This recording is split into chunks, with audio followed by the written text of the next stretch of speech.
네, 감사합니다. 오늘 하나님께서 저와 여러분들에게 주시는 말씀 여호수아 3장 17절에서 13절까지 여호수아 3장 7절에서 13절 말씀이죠. 요단을 건너가야 합니다. 이런 제목인데 말씀 증거할 때 하나님 은혜가 함께하기를 원합니다. 자, 2021년 이렇게 얘기를 하면 아마 저를 비롯해서 여러분들도 거의 다 뭐 좋았던 이런 추억보다는 그렇지 못했던 기억들이 더 많이 생각나지 않을까 싶습니다. 어쨌든 2021년이 이제 역사 속으로 사라져가고 있는데 이 21년은 두 번 다시 우리 앞에 또 인류 역사의 이 시간은 되돌아오지 않죠. 이걸 생각하면 일종의 아쉬움도 또 연민의 정도 느껴지는데, 자, 여러분들은 지나온 1년 동안의 삶을 되돌아볼 때 어떻게 살아오셨는지 모르겠습니다. 내가 그때 그걸 꽉 잡았어야 되는데 놓쳐서 지금도 마음이 쓰리고 아프다든가, 아니면은 그때 내가 하지 않아서 그게 얼마나 다행인지 모르겠다라고 가슴을 쓸어내리거나 그렇지 않았으면 좋겠습니다만은, 어쨌든 그런 과정들, 절차들이 있어서 오늘 또 여기까지 왔다라고 이렇게 생각을 하는데요. 그런데 말이죠. 그 모든 것들이 여러분, 그게 하나님의 은혜였고 인도하심이었다라는 생각은 안 해보셨는지요? 저는 그런 생각을 해보거든요. 그때 상황에서 만약 내가 그 일을 했다고 한다면 또는 하지 않았다고 한다면 내가 정말 큰 손해를 또는 화를 입을 뻔했다.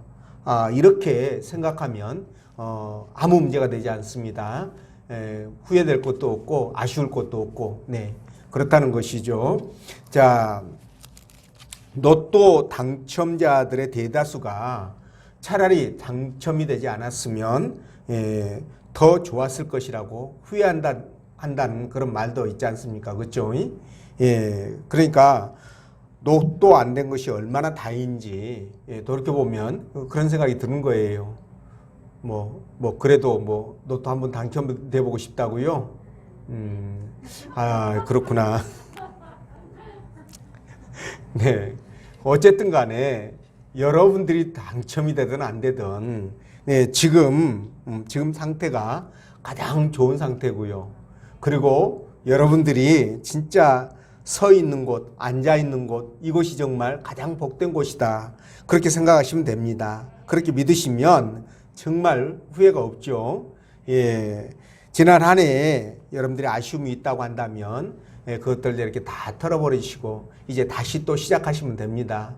그러라고 성부영신의 밤이 있지 않겠습니까? 저는 그렇게 생각을 하는데, 자, 어쨌든 이스라엘 백성들이요, 애굽을 떠난 지 40년 만에 이제 드디어 우여곡절 끝에 광야 생활을 마치고 요단강을 건너가야 합니다. 자, 그동안 백성들을 인도해온 아론이 바로 느보산에서 죽고 모세도 비스가산에서 숨을 거두게 되죠. 자, 이제 백성들을 누가 이끌어 가야 됩니까? 여호수아가 그 바톤을 이어받아서 그토록 소망하던 가나안 땅에 이제 들어가 가지고 새로운 삶을 시작해야 되는데요.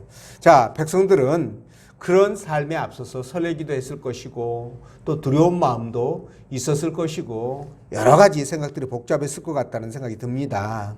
자, 그러면 지금까지 이스라엘 백성들이 어떻게 살아왔고 또 가나안 땅에 들어가기 전에는 그들이 또 어떻게 해야 되는가, 이런 부분들이 있지 않지 않겠습니까? 그렇죠? 그래서 하나님께서 오늘 그 부분을 어떻게 말씀하시는지 성령께서 주시는 하나님의 음성 듣도록 하겠습니다.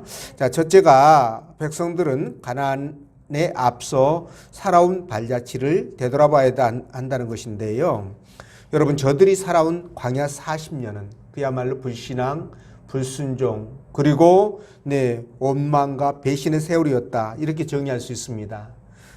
하나님께서 이스라엘 백성들을 선민으로 삼을 때에요, 저들이 인간적인 조건이 좋아가지고 절대로 선민 삼은 거 아닙니다. 여러분 아시죠? 그들의 조상이었던 아브라함은 그야말로 그의 아버지가 우상을 만들어서 팔던 그런 집안에서 태어나가지고 아버지의 가업을 물려받아서 계속 우상을 만들어서 팔아 생계를 유지했던 그런 사람이었어요. 그런데 하나님께서 그런 아브라함을 일방적인 은혜로 부르셔가지고 당신의 백성을 삼으신 거예요. 그리고 선민이 된 것은 그런 하나님의 은혜가 있었기 때문에, 무조건적인 은혜와 사랑이 있었기 때문에 누구도 그 선민이 된 것에 대해서 자랑하고 그럴 만한 부분은 아니라는 것이죠. 뿐만 아니라 하나님이 저들을 애굽으로 보내가지고 400년 만에 약 300만 명에 가까운 대민족으로 만드셨지 않습니까? 그리고 때가 되면 모세를 세워서 그들을 이제 광야로 인도해 내셨습니다. 자, 그들이 광야로 나올 때 모든 것을 준비하고 나온 거 아니에요. 그냥 얼떨결에 갑자기 그렇게 나오게 되다 보니까 이 광야에 와서 나와가지고 그냥 먹을 것도 없고 마실 것도 없고, 그죠? 그리고 입을 것, 신을 것은 물론이거니와 밤과 낮의 그 혹독한 그런 자연환경, 이것들을 이겨내면서 살아가야 되잖아요. 근데 아무 준비가 없은 상태예요. 근데 하나님께서 그 모든 준비를 철저하게 다 해서 백성들이 살아가기에 부족함이 없도록 그렇게 조치를 취하시게 되지요. 자, 그럼에도 불구하고 이스라엘 백성들은 시시때때로 마실 물이 없다, 또는 고기가 없다, 하도 먹어가지고 입에서 그냥 냄새가 난다, 그죠? 작은 것 하나하나에도 그냥 매사가 불평불만이고 하나님과 모세를 원망을 하게 되죠. 그 원망의 정점이 바로 가데스 바니아 사건이라고 보시면 됩니다. 그곳에 도착해가지고 이스라엘 백성들이 하나님께서 약속하셨던 그 말씀을 믿고 하나님이 가나안 땅을 주신다고 했잖아요. 그러면 그 땅은 어떻게 해서든지 이스라엘 백성들의 땅이 됩니다. 그러니까 그 말씀만 믿고 그 가나안 땅을 쳐 들어가야 되는데, 그들이 가나안 땅에 그 백성들을 보면서 놀라 자빠져가지고 전의를 상실해서 울고 불고 난리를 치지 않았습니까? 이렇게 하나님을 원망하다가 결국은 20살 이상의 사람들이 전부 다 죽는 그런 벌을 받게 되죠. 자, 이런 일 때문에 하나님은 그들이 가나안 땅에 들어가기 전에 먼저 하나님 말씀을 상기시킬 필요가 있었던 거예요, 신세대들에게. 그래서 그들을 모압 평지에 모아두고 하나님 말씀을 다시 한번 그들에게 숙지를 시킵니다. 반복을 합니다. 자, 그런 다음 길갈로 들어와서 거기에서 이제 할례와 유월절을 받게 되잖아요. 자, 유월절을 지키게 되는데 하나님 나라 백성으로서의 자격을 갖추는 것이고, 그래서 백성답게 하나님과 함께 교제하며 살아가도록 그런 의미로 이 모든 일들을 했던 것입니다. 자, 그래서 이스라엘 백성들은 정말 하나님의 은혜 안에서 하나님 나라 백성으로, 하나님의 자녀로 그렇게 믿음을 갖고 살아가야 될 의무를 갖게 되죠. 의무이면서 이것 또한 특권입니다. 정말 이 귀하고 복된 자리에 하나님이 그들을 불러주셨으니까. 그들이 자격이 없어요. 솔직히 아까 아브라함을 얘기했는데 이스라엘 백성들은 더했으면 더했지 덜하지는 않잖아요. 그러니까 자격이 없는 그들임에도 불구하고 하나님이 한번 그들을 자녀로 택하시니까 버리지 아니하시고 그들을 그렇게 선하게 인도해 가시고 이끌어가는 것을 볼 수가 있습니다. 자, 그래서 이스라엘 백성들은요, 하나님이 광야 40년 동안 그곳에서 어떻게 인도하셨는지 이 부분만 생각한다면 그냥 밥을 안 먹어도 배부를 것 같고 범사가 감사할 것 같고, 그죠? 모든 것에 그냥 만족할 것 같고. 왜? 부족하면 하나님 채워주셨으니까. 그죠? 그리고 가나안 땅을 정복해야 되는 그 전쟁을 할 때에도 하나님이 그 전쟁 가운데 개입하셔서 모든 것을 다 해결해 줄 것이라는 그런 믿음이 있지 않겠습니까? 저 같으면 그럴 것 같고 여러분도 아마 그럴 것 같은 생각이 들어요. 그런데도 불구하고 왜 이스라엘 백성들은 광야 40년 동안 하나님이 그토록 그들을 보살폈고 먹이고 입히고 재우고 부족함이 없도록 공급했던 그 부분들을 깡그리 잊어버리고, 그죠? 잊어버리고 하나님을 원망하고 그렇게 하나님의 능력을 그렇게 불신하고 이랬는지 모르겠습니다. 그래서 하나님께서 이스라엘 백성들을 요단강을 건너서 가나안 땅으로 들어보내기는 해야 되겠는데 그들에게 요구하는 것이 있었어요. 그래서 그게 뭐냐면 바로 내가 너희의 하나님이시다. 그거죠. 너희는 내 나라의 백성이라는 거예요. 내 자녀라는 거예요. 이 부분을 잃지 않고 잊어버리지 않고 그렇게 해주기를 원했던 겁니다. 그래서 이스라엘 백성들은 이런 부분들을 생각하면서 뭡니까? 요단강을 건너가기 이전에 반성과 성찰이 있어야 된다는 거죠. 그러니까 과거 광야 시대에서 그렇게 불신앙과 불순종의 삶을 살았던 것들을 깨끗하게 정리하고 이제 새롭게 시작할 수 있는 그런 마음의 준비가 되어 있어야 된다는 거예요. 여러분 보세요. 자, 씻지도 않는 더러운 그릇에다가 밥을 퍼서 먹는 사람은 없을 거예요. 물론 독특한 사람들이 있습니다. 그런 사람들은 일반화 시키기가 어려우니까 일단 제껴놓고 그렇게 그런 데다가 밥을 먹는 사람은 없을 거예요. 또 여러분 누룩이 있잖아요. 누룩이 담겨 있는 그 통에다가 다른 음식물을 넣는 사람은 없을 거예요. 왜냐하면 다른 음식물도 그 누룩이 속히 어떻게 됩니까? 번져가지고 또 똑같이 못 쓰게 돼버리니까 이런 부분들 때문에 별도의 그릇에다가 보관을 해야 되지 않겠습니까? 이와 마찬가지입니다, 여러분. 이스라엘 백성들도 이제 요단강을 건너서 가나안 땅을 들어가기 위해서는 광야 시대 때 그렇게 불순종과 불신앙, 원망과 불평 이런 것들을 전부 다 이제 버리고 새로운 마음으로, 새로운 각오로, 새로운 결단으로 그렇게 들어가야 되는 거예요. 이게 하나님께서 이스라엘 백성들에게 요구하는 겁니다.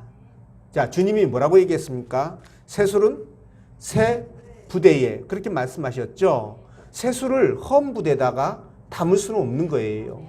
새술은 새 부대에다 담으라고 하신 이 말씀의 뜻이 무엇이겠습니까? 우리가 이 말씀이 저는 이렇게 해석하고 싶더라고요.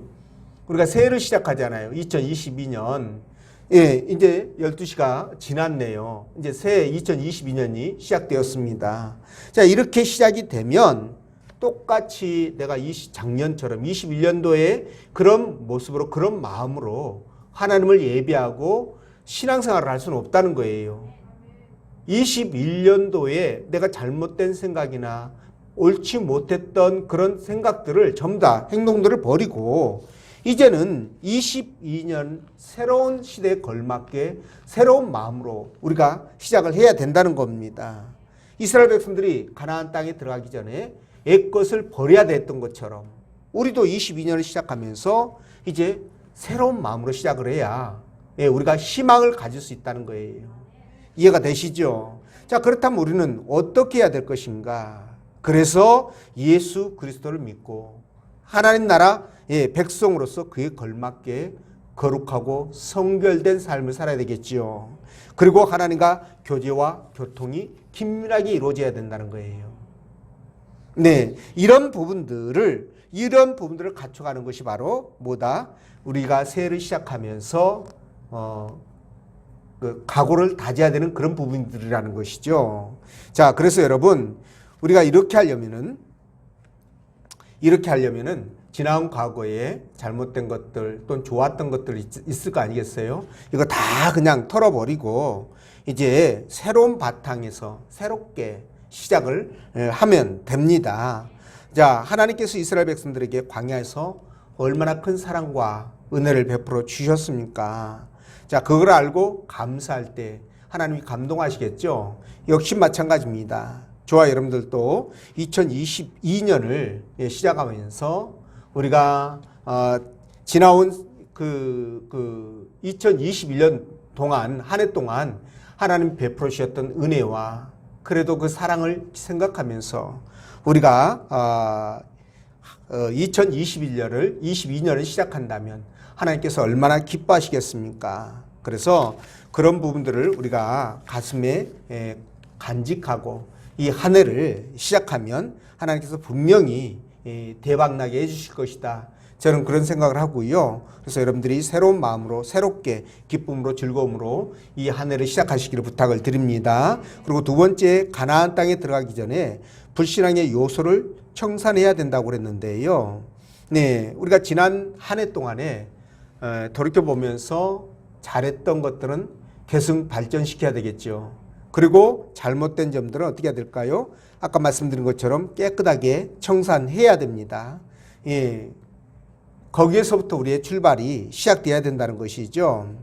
자, 바뀌지 않는 옛 모습을 가지고 또 2022년을 시작하면, 올해를 시작하면 역시 작년과 똑같은 모습으로 그렇게 갈 수밖에 없습니다. 예, 그렇게 할 수밖에 없어요. 그래서 우리가 매년 이제 새롭게 한 해가 시작되면 결단을 하게 되고 각오를 하게 되고 그런 마음으로 이제 새해를 시작하는데 그렇게 해도 잘 안 되잖아요. 그렇게 해도 또 어느 정도 지나다 보면은 원래 모습으로 이렇게 돌아가는 그런 상황들을 많이 목도하지 않습니까? 내 자신을 볼 때. 그렇기 때문에 아예 시작할 때 아주 단단하게 마음먹고 내가 올해는 하나님 앞에 이러한 모습에서 좀 더 성숙한 모습을 보여드리자. 예를 들자면 내가 올해는 정말 어떤 일이 있어도 예배 중심의 삶이 돼야 되겠다. 뭐 이런 결단을 할 수도 있겠죠. 그리고 올해는 내가 어떤 일이 있어도 내가 이 일만은 반드시 하나님 앞에 해내야 되겠다라고 다짐하는 부분들이 있을 거예요. 뭐 성경을 읽는다든가, 그렇죠? 나쁜 습관을 바꾼다든가 이런 부분들이 있을 겁니다. 네, 그리고 또 이제 뭐 생활 가운데서 내가 뭐 다이어트 같은 것도 해야 되겠다라고 생각할 수도 있고요. 여러 부분들이 있을 거란 말이에요. 그런데 이렇게 각오하고 결단해도 또 새해가 시작되고 얼마 지나면 금방 또 잊어버리고 그게 또 옛날로 이렇게 돌아가는 경우들이 얼마나 많습니까? 작심 3일이라고, 그죠? 근데 요즘 뭐 작심 뭐 하루도 안 가고 작심 몇 시간도 못 가는 그런 경우들도 있어요. 네. 그러니까는 우리가 처음부터 이런 결단을 단단하게 하고, 나쁜 습관들 버리고, 불신앙적인, 불순종하는 그런 부분들을 버리고 시작을 해 나가자는 거예요. 예. 그래서 우리가 이런 마음으로 시작하는 데 있어서 정말 중요한 것은요. 아까도 말씀드렸지만 정말 안 좋은 과거를 빨리 잊어버리는 겁니다. 여러분 어떤 사람들은요. 과거에 잘못된 것들 있지 않습니까? 제가 여러분들에게 얘기했는 것처럼 그때 내가 그때 기회를 놓치지 않고 그걸 내가 잡았다면 진짜 내가 떼부자 됐을 텐데. 그죠? 그런 것이라든가 그런 거 뭐 후회하고 막 그러면은 그게 이렇게 자꾸 이렇게 눌리는 경향이 있어요. 그것에. 그러니까 그런 것도 좋지 않고요. 또 이렇게 좋았던 부분들도 이제 잊어야 됩니다. 그것만 붙들고 언제까지 안 좋아할 수는 없잖아요. 그러니까 다 벗어버리고 다시 시작을 하는 거예요. 앞에 목표를 설정하고 그 목표를 향해서 달려가야 하는 것입니다. 그래서 사도 바울도 빌립보서 3장 13절 14절에서 이렇게 말씀하시죠. 뒤에 있는 것을 잊어버리고 앞에 있는 것을 잡으려고 표대를 향하여 달려가야 한다. 자, 이렇게 말씀하셨는데, 자, 오직 우리는 하나님만을 바라보면서 다시 시작을 하면 됩니다. 그러니까는 아까도 말씀드린 것처럼 성구 영신이 있다는 게 너무너무 감사해요. 옛 것을 보내고 새 것을 맞이한다는 건데, 과거에 내가 그런 모든 아픈 상처도 고난도 고통도 다 아픔도 잊어버리고 다시 뒤로 돌려 세우고 이제 앞에 이루어질 것들만 바라보면서 나아가는 것입니다. 자, 이렇게 달려갈 때 여러분 정말 우리가 새로운 비전과 희망을 갖게 되고요. 그 안에서 하나님께서 또 역사하시는 것들을 우리가 바라보면서 다시 한번 이렇게 또 좋은 결과들을 만들어낼 수 있을 것으로 저는 확신합니다. 그래서 여러분들이 올 한 해는 하나님과의 관계를 무엇보다도 돈독하게 만들어 가시고요. 하나님 중심, 또 말씀 중심, 교회 중심 이런 삶이 되도록 최선을 다하시기를 부탁을 드립니다. 로마서 12장 2절에 이렇게 말씀하시죠. 너희는 이 세대를 본받지 말고 오직 마음을 새롭게 함으로 변화를 받아 하나님의 선하시고 기뻐하시고 온전하신 뜻이 무엇인지 분별하도록 하라. 이렇게 말씀합니다. 자, 이렇게 사는 것이 우리 삶의 목표가 돼야 되겠죠. 신앙의 목표가 돼야 됩니다. 자, 이렇게 할 때 하나님께서는 한없는 은혜와 사랑으로 축복으로 이렇게 인도해 가실 것입니다. 자, 우리가 2000년대, 그러니까 1999년도에서 2000년대로 넘어올 때 얼마나 사회가 막 난리가 났습니까? 무슨 뭐 비행기가 뭐 이렇게 컴퓨터가 오작동해 가지고 떨어져 가지고 어떻게 되고 뭐 기차가 어떻게 되고 막 이런 얘기들 많이 들었었는데 그런 일이 있은 지가 벌써 21년이 지났습니다. 세월이 정말 빠르죠. 예, 근데 올해도 역시 그 빠른 세월 속에 우리가 이제 한 정점에 놓여 있게 됩니다. 그 정점에서 우리가 어떻게 해야 될 것인가는 전부 다 각자의 몫이겠죠. 그렇지만 분명히 기억해야 될 것은 우리가 하나님의 예수 그리스도를 바라보면서 하나님의 은혜 안에 머무셔야 된다는 겁니다. 세상 믿지 않는 사람들은요, 별짓을 다 해도 상관없습니다. 하나님과 관계가 없기 때문에 상관이 없습니다. 그러나 저와 여러분들은 그렇게 할 수는 없어요. 왜냐하면 하나님을 떠나면 모든 것들이 문제가 생기기 때문에 그렇습니다. 그래서 하나님의 은혜 안에 머물러야 내가 계획하는 것들이 순적하게 이루어지는 거예요. 사업의 문제도 그렇고 직장이라든가 건강이라든가 모든 관계들이 하나님의 은혜 안에서 하나님과의 관계가 잘 되면 이런 것들도 자동으로 잘 되게 되어 있습니다. 그래서 진짜 올 한 해 또 2022년을 예측하는 사람들이 대부분 굉장히 비관적인 예측을 하고 있습니다. 물론 코로나 때문에 그런 부분이 많지만 경제적인 문제나 사회적인 갈등들 이런 것들도 만만치 않게 대두돼서 큰 혼란에 빠지는 거 아니냐 이런 이제 예측들도 나오고 있는데요. 그럼에도 불구하고 우리는 이런 것들이 어떻게 진행이 되든 상관없습니다. 오직 그리스도 안에서 저와 여러분들이 머물 때 또 우리가 하나님 앞에 또 기도하면서 나아갈 때 하나님은 반드시 저와 여러분들을 선한 길로 인도하실 줄로 믿습니다. 또 이 나라와 이 민족도 하나님께서 선한 길로 인도하실 것이라고 저는 확신합니다. 그것이 저와 여러분들에게 주어진 과제가 아닐까, 신앙인으로서 감당해야 될 몫이 아닐까 이렇게 생각합니다. 그래서 어떤 일이 있어도 절대로 희망을 잃지 말고 신앙인으로서 부끄럽지 않는 그런 삶을 살아가시기를 주의 이름으로 다시 한번 축원드립니다. 기도하겠습니다.